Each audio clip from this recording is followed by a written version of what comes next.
All right, so today we're going to dive deep into Proverbs 3.3235. Yeah. And we're talking practical wisdom, Yeah.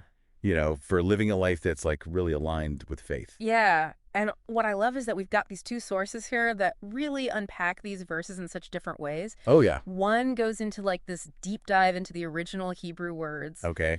And the other one uses these vivid, these almost story-like illustrations. I love those to make the concepts come to light. To make it really practical, right? Yeah. To see how it plays out. Okay, so right away, Proverbs hits us with this image of two paths. The way of the wise and the way of the foolish, right? Right. And it's not just like this abstract idea either. Oh, no. One source actually describes it as an actual journey Okay. through ancient Israel, Wow. with one path winding up to Jerusalem's heights, Yeah. and the other going down into these like shadowy valleys. Oh, wow. I love that. I know, talk for a visual. And that's where it gets even more interesting, is that the source connects that visual to the actual Hebrew. I really? So the word for devious is not just about being sneaky. Okay. It literally means it conjures up this picture of like a twisted grapevine all knotted up, Oh, wow. unable to grow properly. Yeah. And then you've got the word upright, which in Hebrew simply means straight. So it's like two totally different ways of growing, two totally different ways of living. Okay, I'm getting chills. This is so powerful. Right.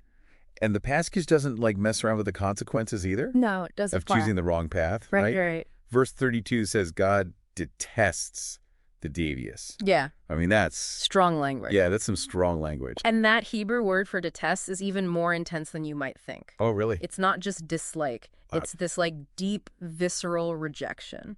It's like God saying, this twists my heart. This goes against everything I stand for. Oh, wow. So if that's the warning, what's the alternative? Like, what does it look like to be on that other path, the good path? Well, those who are upright, Mm-hmm. they're described as being in God's confidence.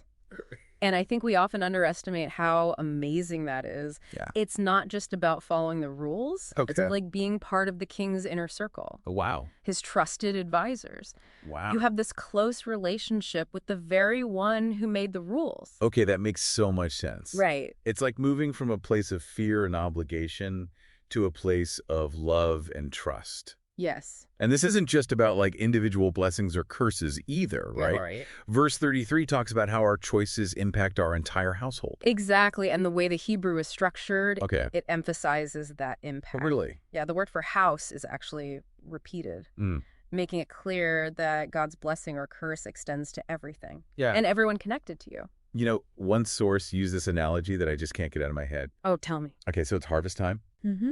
And you see these two homes. Yeah. One is flourishing, like overflowing with abundance. Yes. The other is withering. Oh, Its crops are failing. wow. It's like this before and after picture Wow. of the consequences of our choices. Such a powerful image. Right. Oh, yeah. It shows that our actions have these ripple effects, not just on our own lives, Yeah.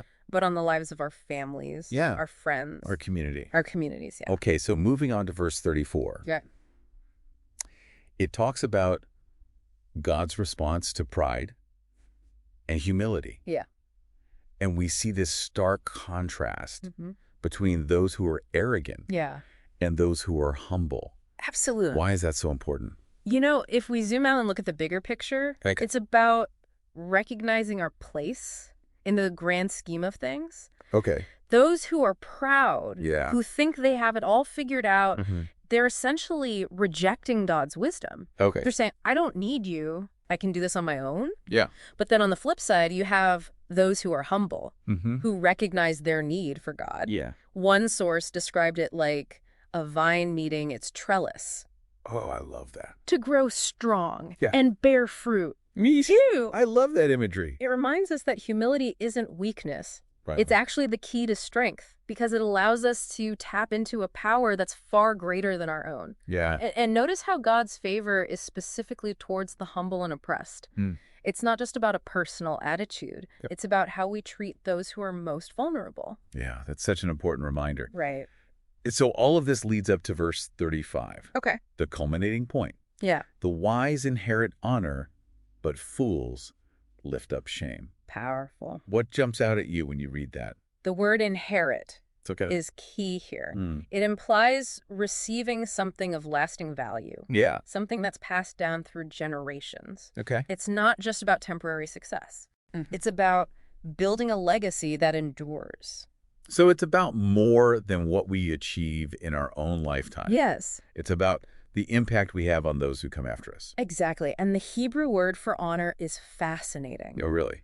It literally means weight, Okay. heaviness. Mm-hmm. It's as if true worth is measured on these ancient scales. Okay. Wisdom, integrity, a life lived in alignment with God. Yeah. Those things carry weight. They have substance. While fools, Yeah, they try to elevate themselves, but all they end up lifting up is shame. right. It's like they're building a monument to their own bad choices. And that shame, just like honor, has a lasting impact. It can cast a shadow over families and communities for generations. You know, these verses really challenge us to think about the long game, don't they? They do. Like, are we building a legacy of honor Yeah. or shame? That's the question. What kind of impact are we having on the world around us? Are we willing to choose the path of wisdom even when it's hard? Knowing that it leads to something far greater than ourselves. Okay, so we've been looking at, like, the text of Proverbs 3.3235, verse by verse. Right. But one of our sources uses these incredible allegories Yes. to bring these concepts to life. I think that's my favorite part. I love those parts. It's where the rubber meets the road. Yeah. You know, it shows us how these ancient principles apply to our everyday lives Yes. as followers of Jesus. So let's jump into those. Okay, let's do it. One of the first illustrations deals with the concept of being in God's confidence. Mm-hmm. And it compares it to a king preparing a feast. Okay. So what happens in the story? Well, the king has these two servants Okay. working in his garden. Hmm. One follows the king's instructions to the letter, Okay. tending those plants with diligence and respect. Okay. The other one, Yeah. thinking he knows better, Uh-oh. tries to take shortcuts, Okay. completely ignoring the king's wisdom. So when evening comes... Guess who gets invited to sit at the king's table? Exactly.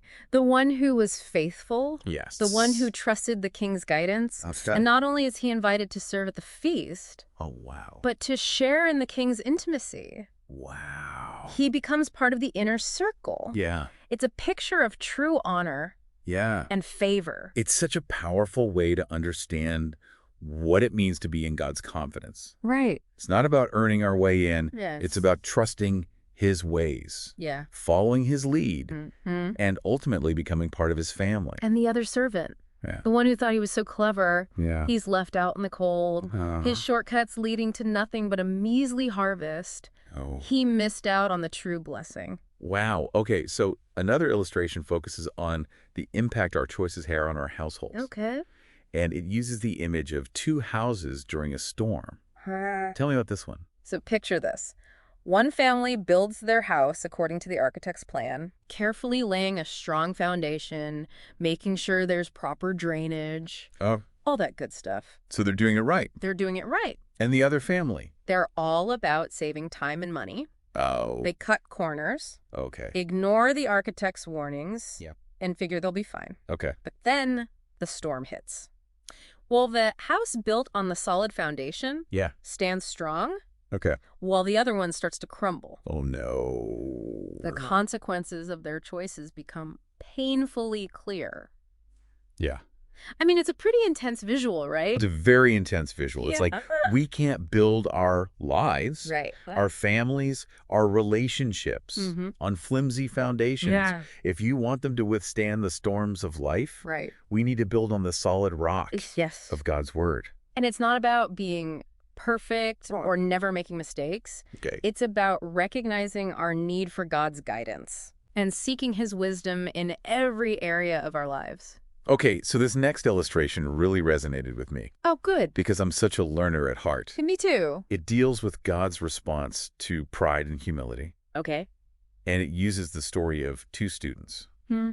Tell me about these students. Okay, so you have one student who's full of pride. Okay. He's constantly mocking the teacher, Wow. thinking he already knows it all. Okay, he's got it all figured out. And then you have the other student who's humble Okay. and eager to learn. Mm-hmm. She's asking questions, Yeah. admitting when she doesn't understand, really soaking it all in. That's a good student. Yeah, she is. And of course, the teacher sees this, right? Oh, yeah. How does he respond? He pours into the humble student. He gives her extra attention, Mm-hmm. shares deeper insights with her, Oh, wow. really invests in her growth. Mm-mm. It's like a beautiful picture of mentorship and discipleship. And meanwhile, the proud student, Yeah. the one who thought he knew it all, Right. he misses out Yeah. on the true depth of the teacher's wisdom. He misses it all. He's too busy trying to prove himself Yeah. to actually learn anything. It's a powerful reminder that humility is the key to growth in every area of life, especially our faith. Yeah. When we come to God with open hearts and minds, ready to learn, that's when he can pour his wisdom into us. So humility unlocks the door to wisdom. It does. Got it. All right. What's the final illustration? This one is about the lasting legacy we build. Yep. And it compares it to two apprentices, Mm. learning from a master craftsman. Yeah. One is patient Yeah. and diligent, Okay. taking the time to master each step of the craft. He's doing it right. He's doing it right. The other's impatient and hasty, Oh. always trying to show off and prove that he's already mastered everything, Yeah, even though he hasn't put in the work. exactly. So years go by, Yeah. and the master craftsman is getting ready to retire. Okay. What happens next? The apprentice who was patient and humble, Mm-hmm. the one who truly mastered the craft, Yeah. he inherits the master's position Wow. and earns the respect of the entire community. Oh, that's amazing. His legacy is one of excellence and integrity. And the other apprentice? He's left with a reputation for shoddy work Oh, and a string of failed attempts. yeah. His legacy is, well, not so great. Yeah. It's a reminder that building a legacy takes time, patience, Mm-hmm. and a willingness to learn from those who have gone before us. Yeah. It's about seeking excellence in everything we do, Right. knowing that our work has the potential to impact generations to come.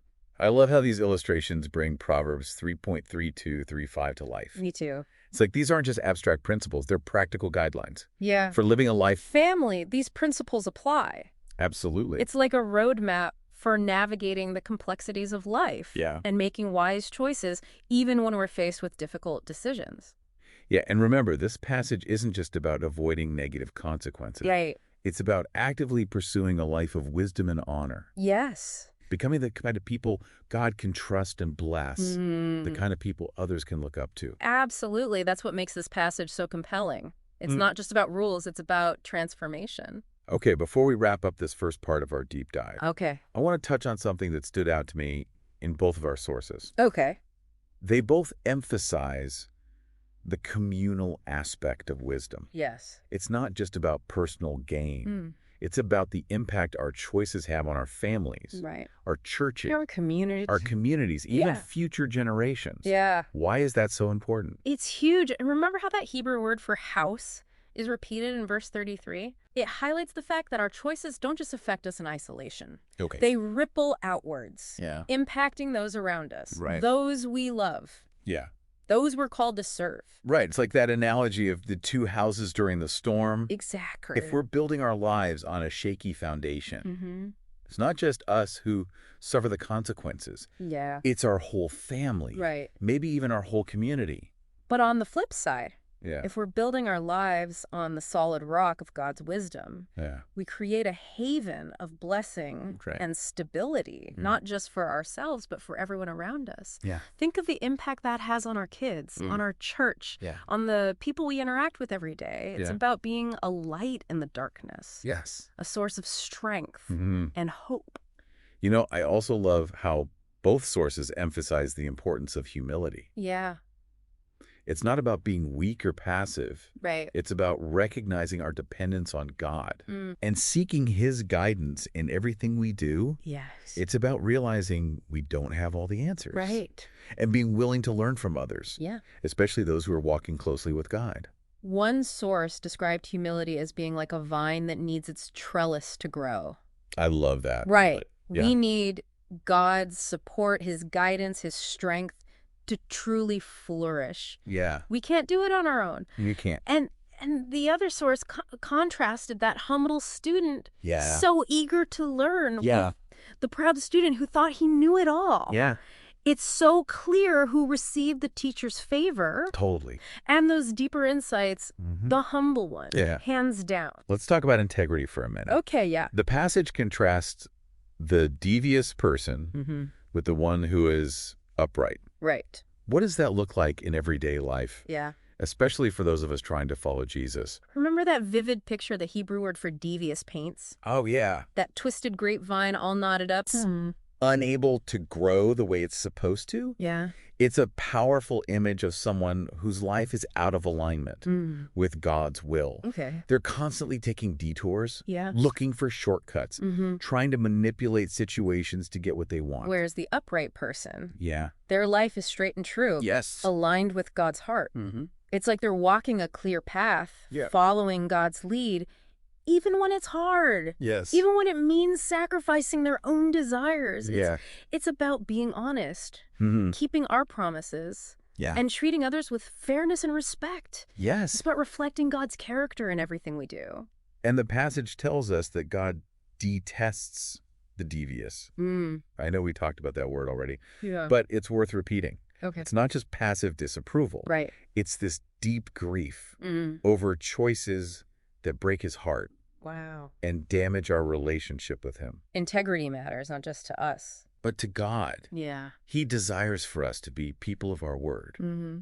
people who can be trusted, Yeah. people who reflect his love and truth in the world. And ultimately, this passage is about the kind of life we want to leave behind, Yeah. the legacy we're building. Mm. Are we going to inherit honor, Yeah. or are we going to be known for shame? Yeah. It's about the lasting impact of our choices, Mm-hmm. not just on our own lives, Yeah. but on the lives of our children, Our grandchildren, our grandchildren, and generations to come. generations to come. Yeah. Are we investing in things that will last? Yeah. Or are we chasing after things that will ultimately fade away? That's the question. You know, one of our sources described honor as having weight Or, or heaviness. I love that. Like being measured on those ancient scales, Yeah. it's not about fleeting recognition. Mm-hmm. It's about building a legacy Yes, that stands the test of time. absolutely. A life that truly makes a difference in the world. And shame, on the other hand, is like a stain that can spread across generations. Mhm. It's the consequence of choosing folly over wisdom, Yeah. of rejecting God's guidance, Mm-hmm. and pursuing our own selfish desires. So as we move toward wrapping up our deep dive into Proverbs 3.3235, Yeah. what are some key takeaways that our listeners can apply to their own lives? I think first and foremost, it's a call to examine our hearts, to ask ourselves some tough questions. Mhm. Are we choosing the path of wisdom, Yeah. or are we going down the path of folly? Yeah. Are we seeking God's guidance in all we do? Mhm. Or are we trying to go our own way? Yeah. Are we building a life of integrity, Yeah. or are we cutting corners? It's also a reminder that our choices have consequences, Absolutely. not just for ourselves, but for everyone around us. Yeah. We need to consider the ripple effects of our actions Yeah. and strive to build a legacy of blessing, Mm-hmm. not shame. Mm. What are we passing down to our children, our spiritual children, our community? Our communities, yeah. What are we leaving behind? And it's an encouragement to cultivate humility, Yeah. recognizing our dependence on God, Mm. and approaching life with a teachable spirit. Yes, You know, we don't have it all figured out, and that's okay. that's okay. When we humble ourselves before God, Yeah. that's when he can truly lift us up Yeah. and empower us to live lives of purpose and meaning, Yeah. lives that make a difference in the world for his glory. This deep dive has really challenged me to think about the kind of legacy I'm building, Mm-hmm. not just for myself, Yeah. but for my family, for my community, Yeah. and for future generations. Mm-hmm. Yeah. Am I investing in things that will last, Yeah. things that will echo into eternity, Yeah. or am I chasing after fleeting pleasures that ultimately leave me empty? That's such a great question, Yeah. and one that we should all be asking ourselves regularly. Mm-hmm. If our lives were like a tapestry, what kind of threads are we weaving? Hmm. Are we creating a masterpiece Yeah. that will be admired for generations to come? Hmm. Or are we producing something that will quickly unravel and fade away? Man, that tapestry analogy is powerful. It is, isn't it? It reminds us that we're not just building a legacy for ourselves. Yeah. We're contributing to a much larger story. Yes. A story that's been woven through generations. Mm. A story that ultimately points to God's faithfulness Yes. and his desire to bless those who seek him. Absolutely. And Proverbs 3.3235 gives us like a glimpse of what that blessing looks like. Yeah. A life of honor, Mm-hmm. a deep, intimate relationship with God, Yeah. and a legacy that echoes into eternity. It's about living a life that matters. Yes, A life that makes a difference in the world for His glory. absolutely. So as we wrap up our deep dive into this passage, Okay. I want to leave our listeners with a final thought-provoking question Right. that really resonated with me from one of our sources. Okay, I'm ready. Hit me with it. If our lives were like a tapestry, Okay.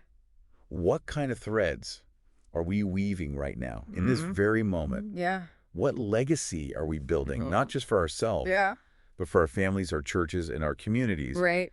Are we intentionally choosing threads of wisdom, Yeah. integrity, and humility, Mm-hmm. or are we settling for something less?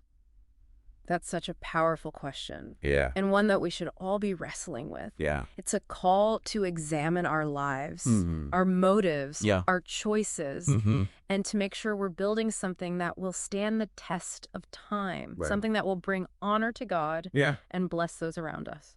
Thanks for joining us on this deep dive into Proverbs 3.3235. Yeah. We hope you've been challenged, Mm-hmm. encouraged, Yes. and inspired to seek wisdom in every area of your life Yeah. and to build a legacy that will echo into eternity. It's been a joy unpacking these verses with you. Oh, likewise. Until next time, keep seeking wisdom, keep pursuing integrity, Yeah. and keep weaving a tapestry that reflects the heart of God. Beautifully said. Yeah, it's a call to like really look at our lives and ask ourselves, what are we building? Yeah. Are we building with, straw, sticks, or bricks? Exactly. What kind of foundation are we laying What kind of foundation are we laying here? for ourselves and those who come after us? Absolutely. And, one thing that really struck me Yeah. from both of our sources Mm-hmm. was this emphasis on the power of small choices. Oh, yeah. It's easy to get caught up in Mhm. thinking that we need to do these like grand, heroic things All right. to build a legacy of honor. Yeah, it feels very overwhelming sometimes. It can, but the truth is that it's the everyday choices, Okay. the seemingly insignificant decisions Right. that really add up Yeah. over time. Yeah. It's like weaving that tapestry Yeah. one thread at a time. One thread at a time. Each one matters. Yes. Each one matters. And contributes to the overall beauty To the whole picture, yeah. and strength of the finished product. I think about like a parent who Yeah. chooses patience over anger Yeah. when their child is having a meltdown, Mm. or a business owner who decides to operate with honesty and integrity, Yes. even when it means losing a profit, Mm. or someone who simply chooses to speak a kind word Yeah. to a stranger who's having a bad day. Those are the threads Yeah. that make all the But difference. they really add up, don't they? They do. They really do. So as we close out this deep dive into Proverbs 3.3235, Yeah. what's like one final nugget of wisdom that you want to leave our listeners with? Don't underestimate the power of those small, everyday choices to weave a tapestry of honor, beauty, Yeah. and lasting impact. Yeah. Choose wisdom. Okay. Seek God's guidance and watch as He transforms your life. And the lives of those around you. And the lives of those around you, yes. That's it for this deep dive into Proverbs 3.3235. We hope this has encouraged you to walk in wisdom and build a legacy that honors God. Until next time, grace and peace to you.